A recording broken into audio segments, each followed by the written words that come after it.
नमस्कार दर्शकों, जय मां दुर्गा। स्वागत है आप सभी का हमारे YouTube चैनल गुरुदेव एस्ट्रोलॉजी में।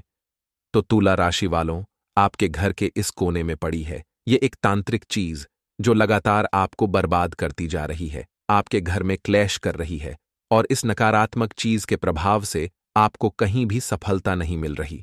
आज की वीडियो में बताएंगे ये कहाँ रखी हुई है और किसने यहां पर रखा है, ताकि आप उस दुश्मन को भी पहचान लें और उस नकारात्मक चीज को भी अपने घर से बाहर कर दे। वीडियो में पूरी जानकारी है, अंत तक देखें। सबसे पहले सच्चे शिव भक्त इस वीडियो को लाइक करिए, कमेंट बॉक्स में जाए भोलेनाथ जरूर लिख। आइए दोस्तों, जानते हैं कि आखिर वह कौन सी 3 चीजें हैं आपके घर में जो आपके घर की बरकत को खा रही है, आपकी घर की लक्ष्मी को दोस्तों रूठा दिया है। इन चीजों ने क्या है, ध्यान से सुनिएगा। देखिए, हमारे घर में बहुत सी चीजें होती हैं। हमारे घर में हमारा घर का किचन होता है, मुख्य बेडरूम होता है, साथ ही लेटरिंग बाथरूम होते हैं। वहीं कुछ लोगों के घर में स्टोर रूम भी होता है, साथ ही घर का मुख्य हॉल भी होता है जहां पर सभी लोग बैठते हैं, उठते हैं। और इतने बड़े घर में दो तो बहुत सी चीजें होती हैं, कुछ जरूरत की होती है तो कुछ दोस्तों ऐसी ही पड़ी रहती है। कई सारी चीजों पर तो हमारा ध्यान ही नहीं जाता है दोस्तों, हम बस वहीं पर गलती कर देते हैं।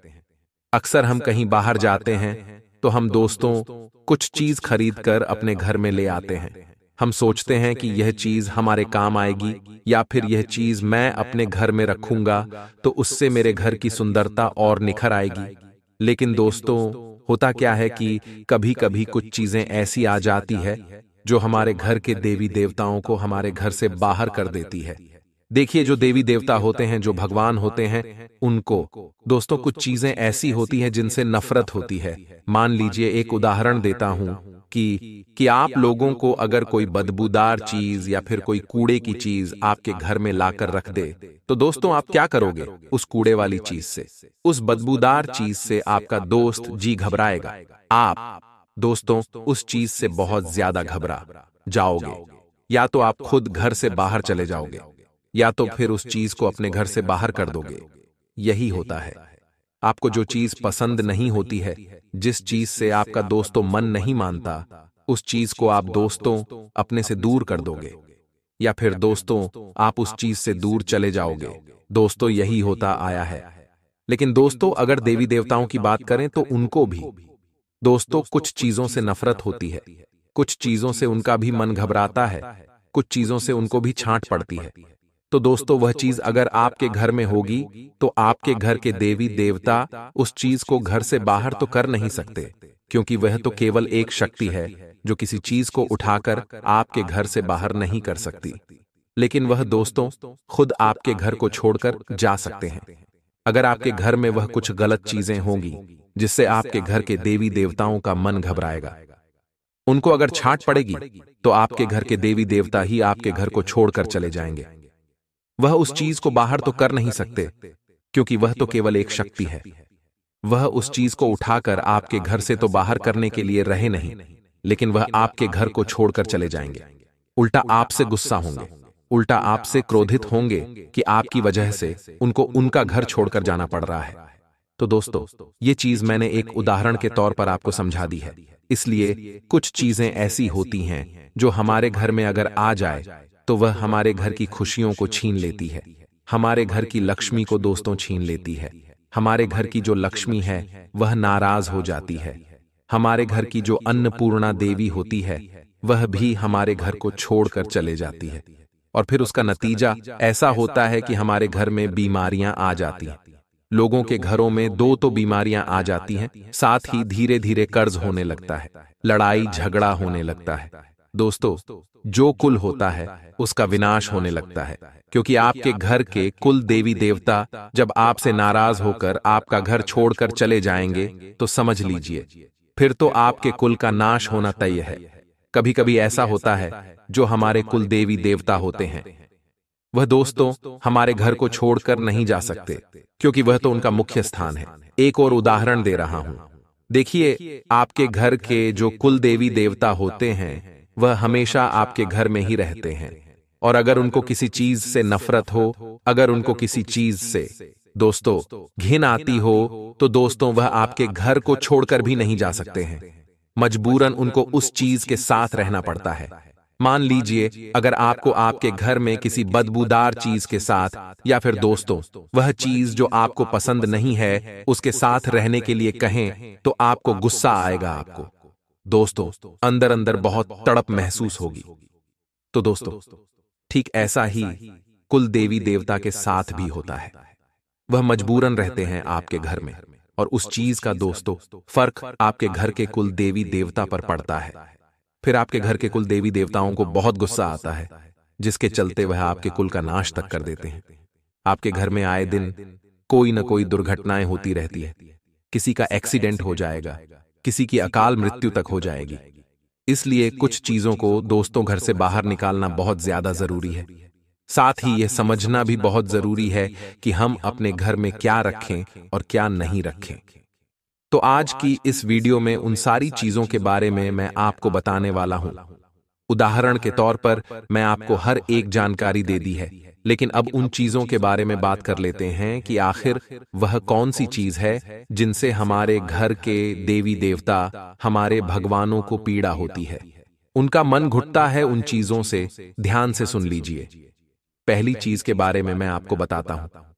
देखिए, कोशिश करें कि आपके घर में मैले कपड़े यानी कि जो पुराने कपड़े होते हैं वह बिना धुले नहीं होने चाहिए। देखिए, हम जो कपड़ा पहनते हैं और पहनने के बाद हम अपने कपड़े को उतार कर अगर उसे बिना धोए इधर उधर रख देते हैं तो दोस्तों उस कपड़े के अंदर हमारा पसीना जमा होता है। धीरे धीरे उस पसीने में नकारात्मक ऊर्जाएं पनपने लगती हैं। जो हमारा पसीना होता है वह दोस्तों अपनी ओर नकारात्मक शक्तियों को बुलाता है, नकारात्मक शक्तियों को आकर्षित करता है। इसलिए हमेशा अपने कपड़ों को धोकर रखें। ज्यादा दिन तक अपने घर में बिना धुले हुए कपड़ों को नहीं रखना चाहिए। रोजाना कपड़ों को धोना चाहिए। अगर आपके घर में कोई कपड़ा बिना धुला हुआ पड़ा है, कुछ लोगों के घर में बिना धुले हुए पुराने कपड़े कई सालों तक पड़े हुए रहते हैं और उनको पता भी नहीं चलता। कभी इस कोने में तो कभी उस कोने में, कभी ऊपर छत पर पड़े हुए रहते हैं बिना धुले हुए और गंदे मैले कपड़े। और उसका परिणाम यह होता है कि फिर उनके घर में धीरे धीरे नकारात्मक शक्तियां यानी कि बुरी शक्तियां, काली शक्तियां आकर्षित होने लगती है। और जब हमारे घर में बुरी शक्तियां, नकारात्मक ऊर्जा आकर्षित होने लगती है तो दोस्तों हमारे घर की जो सकारात्मक शक्तियां, जिनको हम घर के देवी देवता बोलते हैं, भगवान कहते हैं, वह हमारे घर को छोड़कर जाने लगते हैं, क्योंकि उनको उन चीजों से नफरत होती है। उन नकारात्मक ऊर्जाओं से हमारे घर के देवी देवताओं को नफरत होती है, फिर वह हमारे घर को छोड़कर जाने लगते हैं। इसलिए ध्यान रखें कि आप अपने घर में बिना धुले हुए मिले कपड़े ना रखें। अभी के अभी अपने घर को अच्छे से छान लें कि कहीं कोई बिना धुला हुआ कपड़ा तो नहीं पड़ा है। खासकर कि यह परेशानी मर्दों में बहुत होती है। जो मर्द होते हैं वह अपने कपड़े पहनकर इधर उधर फेंक देते हैं। कभी कभी कई दिनों तक वह कपड़े उधर ही पड़े रहते हैं। और दोस्तों कभी अगर वह कपड़ा इधर उधर किसी कोने में चला गया तो फिर वह महीनों और सालों तक पड़ा रहता है, जिसके कारण दोस्तों फिर वह एक खतरनाक चीज का रूप ले लेता है। क्योंकि दोस्तों ये जो शरीर का पसीना होता है ना, या बहुत खतरनाक होता है या अपनी ओर कई सारी गंदी गंदी चीजों को आकर्षित करता है। इसलिए ध्यान रखना अपने मैले कपड़ों को प्रतिदिन या फिर सप्ताह में 2 से 3 बार तो धोते रहना।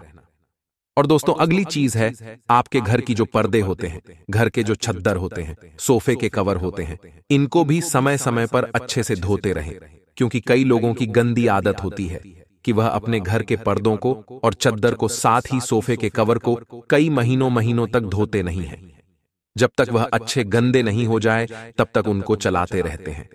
लेकिन एक बात का मैं आपको दोस्तों सावधानी दे दूं कि वह जो पर्दे, चद्दर होते हैं वह कई दिनों तक जब धूल मिट्टी खाते हैं, उनके अंदर तरह तरह की गंदगी जब पैदा होने लगती है तो वह फिर अपने और गलत और नकारात्मक शक्तियों को आकर्षित करने लगते हैं।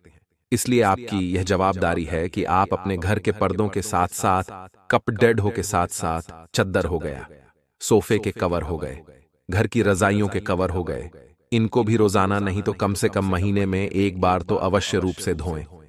आशा है आपको मेरी बात अच्छे से समझ आ गई होगी। अब दोस्तों अगली चीज है, देखिए अक्सर घरों में फर्नीचर होते हैं।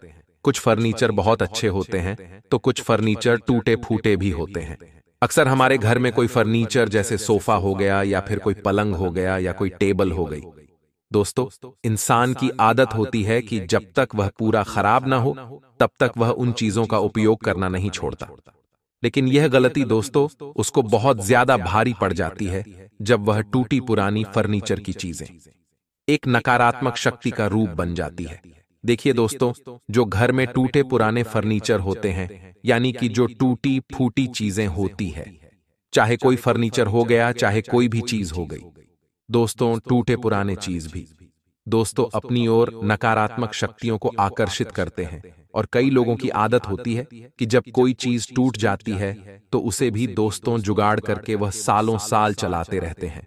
लेकिन देखिए दोस्तों, आपके जो घर के देवी देवता हैं, जो आपके घर की लक्ष्मी है, जब वह देखती है कि आप अपने घर की जो मुख्य चीजें होती हैं उनको भी टूटने के बाद चलाए जा रहे हो, उनका उपयोग करे जा रहे हो, तब वह दोस्तों इन चीजों से नाराज हो जाती है। जब कोई चीज अगर टूटती है तो दोस्तों उस चीज के टूटने का भी कारण होता है। देखिए, मान लीजिए आपके घर में टेबल है और वह किसी कारण से टूट गई, तो दोस्तों वह टूटने के पीछे भी एक कारण होता है।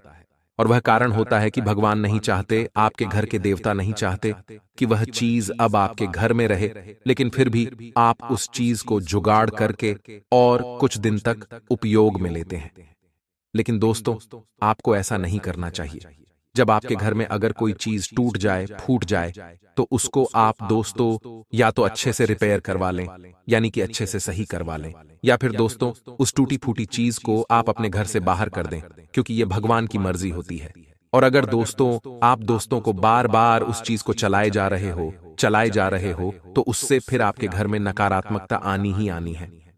कुछ लोगों की आदत होती है कि कुछ टूटी पुरानी चीजों को घर में ही पड़ा रहने देते हैं। लोग बेचते नहीं हैं, लोग घर से बाहर नहीं निकालते हैं। कुछ लोग अटाले वाले रूम में, यानी कि स्टोर रूम में, या फिर दोस्तों घर के किसी कोने में उन चीजों को पड़ा रहने देते हैं। लेकिन आपको ऐसा नहीं करना है, क्योंकि ये सारी जो टूटी पुरानी चीजें हैं अपनी ओर दोस्तों बहुत गलत गलत शक्तियों को आकर्षित करती है, और फिर आपके घर में दोस्तों विपदाएं आना शुरू हो जाती है। इसीलिए घर में टूटे पुरानी चीजें ना रखें। अब दोस्तों दूसरी चीज है, कई लोग दोस्तों अपने मोबाइल का जो ग्लास होता है वह टूटने के बाद भी बहुत समय तक चलाते रहते हैं। आजकल के लोगों की आदत है कि मोबाइल का ग्लास थोड़ा सा टूट गया तो दोस्तों उसको चलाते रहेंगे। लेकिन आपको मैं बता दूं कि जो कांच की चीजें होती है, अगर वह टूटी हुई आप चलाते हैं तो दोस्तों आप अपने नसीब को अपने हाथों से फोड़ रहे हैं, अपने नसीब को अपने हाथों से खराब कर रहे हैं। क्योंकि कांच की टूटी हुई चीजें कभी भी अपने घर में नहीं रखना चाहिए। फिर चाहे आपके मोबाइल का ग्लास हो, फिर चाहे आपके मोबाइल की स्क्रीन ही क्यों ना हो, चाहे टूटी हुई टीवी हो, चाहे टूटी हुई घड़ी हो, बिल्कुल भी इनका उपयोग आपको नहीं करना है। आपको इनको अपने घर से बाहर करना ही करना है। और अगर आप अपने घर में इन टूटे हुए कांच को रखते हैं तो इससे बहुत बड़ी परेशानियां उत्पन्न होगी। बहुत ही खतरनाक स्थिति में आप आ जाओगे इस चीज का। दोस्तों दुष्परिणाम इतना खतरनाक हो जाता है कि कई बार आपके घर में लोगों की अकाल मृत्यु होना, साथ ही बहुत ही बड़ी बड़ी दुर्घटनाएं होना भी तय माना जाता है। इसलिए टूटे हुए कांच का अपने घर में बिल्कुल भी स्थान न दें। इन लोगों को, इन चीजों को माफ करिए। अब दोस्तों दूसरी नहीं, अब तीसरी चीज की ओर बढ़ें। देखिए, आप सभी को पता है यह चीजें, तो दोस्तों बार बार बतानी नहीं चाहिए कि घर में नियमित सफाई करते रहिए। साथ ही जो मकड़ी के जाले हैं वह घर में उत्पन्न नहीं होने चाहिए। समय समय पर घर के कोनों की अच्छे से सफाई करें ताकि वहां पर मकड़ी के जाले ना हो, क्योंकि जो मकड़ी के जाले होते हैं दोस्तों वह अपनी ओर राक्षसों को आमंत्रित करते हैं उस घर को। दोस्तों वह धीरे धीरे खाने लगते हैं। इसलिए अपने घर में दोस्तों कभी भी मकड़ी के जाले उत्पन्न ना होने दें। कई लोगों की आदत होती है कि घर में वह ज्यादा सफाई नहीं रखते। सफाई रखते हैं तो वह घर का फर्श साफ कर लेंगे, घर की वस्तुओं को साफ कर लेंगे, लेकिन अपने ऊपर वह छत को नहीं देखेंगे, क्योंकि जो घर की छत होती है उस पर मकड़ी के जाले अक्सर होते हैं। कई कोनों में भी मकड़ी के जाले होते हैं। तो दोस्तों आप यह बात का विशेष रूप से ध्यान रखिए कि घर में मकड़ी के जाले तो होना ही नहीं चाहिए। अब दोस्तों, अगली चीज की ओर बढ़े तो अक्सर दोस्तों देखा जाता है कि जो स्त्रियों के बाल हो या फिर पुरुषों के बाल, दोस्तों कुछ बाल टूटकर बिखर जाते हैं और फर्श पर तो फिर कहीं पलंग पर इधर उधर। दोस्तों, वह बाल घूमते रहते हैं। लेकिन ये जो टूटे हुए और बिखरे हुए जो बाल होते हैं जो इधर उधर, दोस्तों फर्श पर और हमें पलंग पर जो नजर आते हैं, ये हमारे लिए खतरनाक संकेत होता है। देखिए, आपको अपने टूटे हुए और बिखरे हुए बालों को तुरंत समेट लेना चाहिए। कई लोगों की आदत होती है कि उनके अगर बाल झड़ रहे हो या फिर इक्का दुक्का बाल टूट रहे हो तो वह दोस्तों उनको ऐसा ही पड़े रहने देते हैं। देखिए, आप अपने घर में झाड़ू अच्छे से लगाइए। आपके घर में जितने भी इधर उधर बाल पड़े हुए हों उनको एकत्रित करके एक कागज में बांध करके अपने घर से दूर फेंकिए। दोस्तों, इधर उधर आप अपने जो मुख्य बाल होते हैं कहीं कचरे में मत फेंकिए। यानी कि कुछ बाल सड़क पर हुए, कुछ बाल उड़कर कहीं दूर जा रहे हैं, ऐसा नहीं होना चाहिए। आप अपने बालों को एक कागज में एकत्रित करके एक कागज में अच्छे से लपेट दें ताकि वह इधर उधर उड़े नहीं बाहर, और उनको एकत्रित करके फिर आप दोस्तों किसी कूड़े कचरे में फेंके। लेकिन अगर आप अपने बालों को इधर उधर फेंक रहे हो, कोई सड़क पर उड़ रहा है, कोई बाल इधर उधर कूड़ेदान में बिखरा हुआ है, तो यह बहुत ही खतरनाक हो जाता है। इसलिए अपने बालों को हमेशा समेट कर रखिए।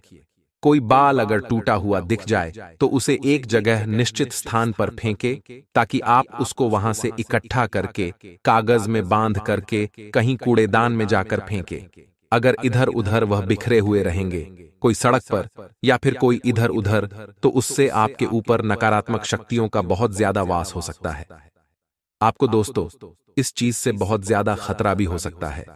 आशा है आपको यह बात मेरी अच्छे से समझ आ गई होगी। किस्मत तो चमकेगी ही चमकेगी, साथ ही में जिंदगी एक नया मोड़ लगी और आपके जीवन में बेहतरीन पलों को ऐड करेगी। सबसे पहले उपाय दोस्तों हम आपको बताएंगे शुक्रवार के लिए। शुक्रवार के दिन आपको एक दक्षिणावर्ती शंकर की जरूर पड़ने वाली है। इस उपाय को करने के लिए एक दक्षिणावर्ती शंकर लीजिए, उसके अंदर जल भरिए, उससे भगवान विष्णु का अभिषेक करिए। तो नाच चमत्कारी उपाय हैं, सरल उपाय है, करने से भगवान विष्णु की कृपा तो मिलेगी। साथ ही में यह उपाय माता लक्ष्मी को बड़ा प्रिय है, तो माता लक्ष्मी की कृपा बन जाएगी, तो धन संपदा का तो यूं ही विस्तार हो जाएगा सके। तो पीपल के पेड़ में जल तो चढ़ाना ही पड़ेगा। यही ब्रह्म पुराण में लिखा, शनिवार के दिन पीपल के पेड़ में जल चढ़ता है, पीपल के पेड़ का स्पर्श करता है, उसके पापों का क्षय होता है, शनिदेव का आशीर्वाद मिलता है, 33 कोटि देवी देवताओं की कृपा बरसाती है, कम धंधा बराबर चला है, जिंदगी के दुख खत्म हो जाते हैं और परिवार खुशहाल रहने लगता है। अंतिम उपाय हम आपको बताएंगे दोस्तों। सोमवार के लिए सोमवार के दिन आपको क्या करना है। अगर कर्ज की बहुत ज्यादा समस्या है, अगर आपके ऊपर चढ़ा हुआ है, तो मसूर की दाल सर्वप्रथम शिवलिंग पर अर्पित करनी है और जो मंत्र बता रहे हैं उसका 108 बार जब करना है मंत्र रहेगा दोस्तों, AUM नमः शिवाय। इससे आपका कोई भी काम बिगड़ेगा। बहुत ही शानदार यह उपाय ही एक बार जरूर करेगा, आपको मनचाहा परिणाम प्राप्त हुआ।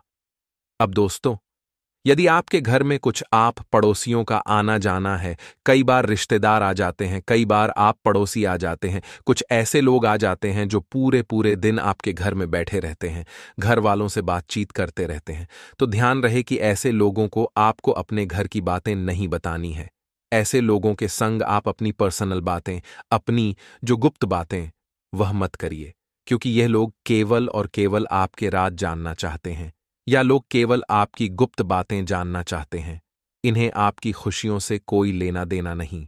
ये केवल आपकी खुशियों में आग लगाने का काम करते हैं, केवल आपकी खुशियों को बर्बाद करना चाहते हैं। तो ऐसे लोगों से बचाना, ऐसे लोगों से सावधान रहना आप सभी के लिए अत्यंत ही ज्यादा आवश्यक इस समय होने वाला है, क्योंकि यह समय उन्हें मौका मिल सकता है आपको बर्बाद करने का, आपके खिलाफ षड्यंत्र बनाने का।